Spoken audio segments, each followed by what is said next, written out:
talking to you about my African cichlid tank with 3 pleco, loads of African cichlids from Lake Malawi and 1 ropefish, which does perfectly fine in here. Now what we're going to be doing today is talking about what I feed them, all the chemicals, minerals and different things that I have to put in there to keep them healthy, and all their slime coat and everything nice and healthy for them, keep the water temperatures and the pH level stable.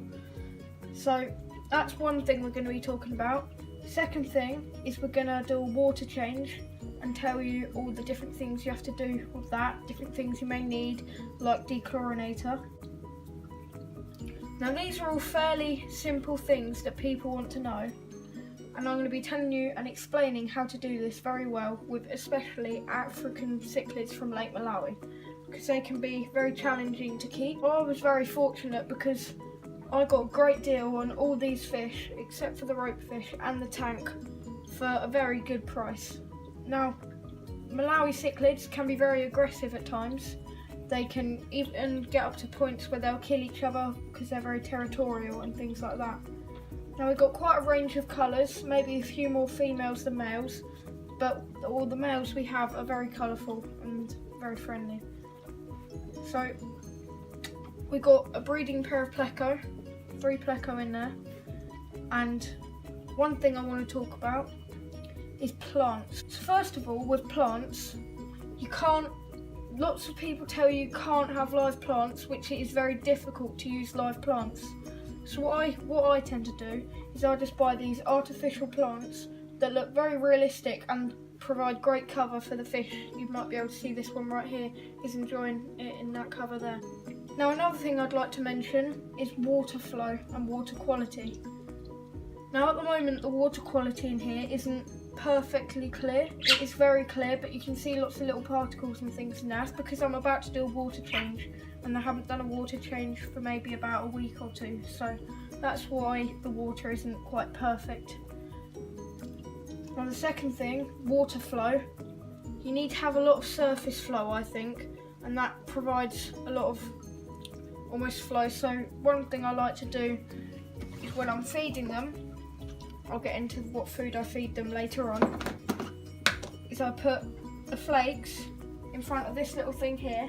In the tank there's a little thing that floats it about, and it's on the top so that it gets pushed about in the tank and everywhere so that it gets spread about. I've got a variety of big to small fish, so I like to use flakes that the smallest fish can even eat the flakes, whereas I used to use small pellets and the little fish didn't used to be able to eat them, so I'd have to crush them up and it'd be quite a pain to have to crush them up before I feed them and that. Ropefish, I have to feed him frozen bloodworm or frozen beef heart, and that seems to do the trick very well. Now I don't buy any food or baits for the pleco because they just seem to do fine on their own. They get all the stuff they need from the algae they eat on the walls. As you can see, this pleco here is enjoying the algae on the glass. Another very important thing that you need is aerators or bubblers. Now they give the fish oxygen, which they need a lot of to keep healthy and fit.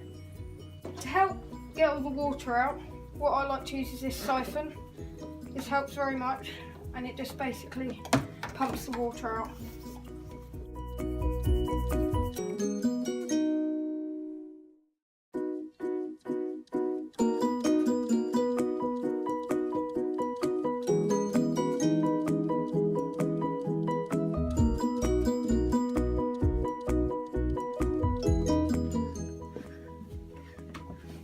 Okay, now what I'm doing now, I've reduced the water level probably by a couple of inches, maybe 1 inch.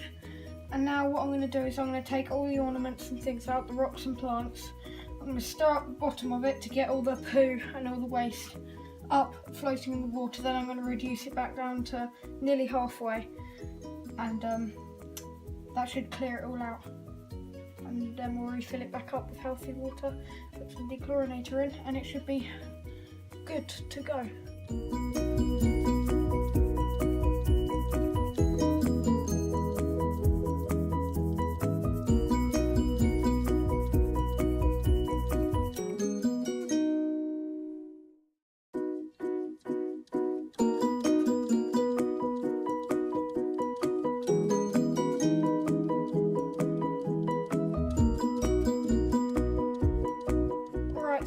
what I'm going to do is I'm going to fill it back up with clean water and dechlorinator, and I'm going to add all the ornaments back in once I've scrubbed them down. Although I don't really need to scrub them down at the moment, they're fine. But later on I will scrub them when I next do a water change.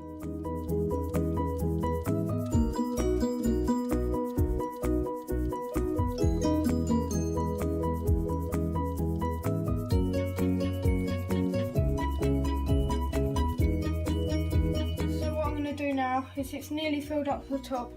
I'm going to wait for the water for it all to settle and clear, and then I'll settle the rocks in. Okay, so it's cleared up a bit now. I've got my light on. I'm going to start aquascaping it.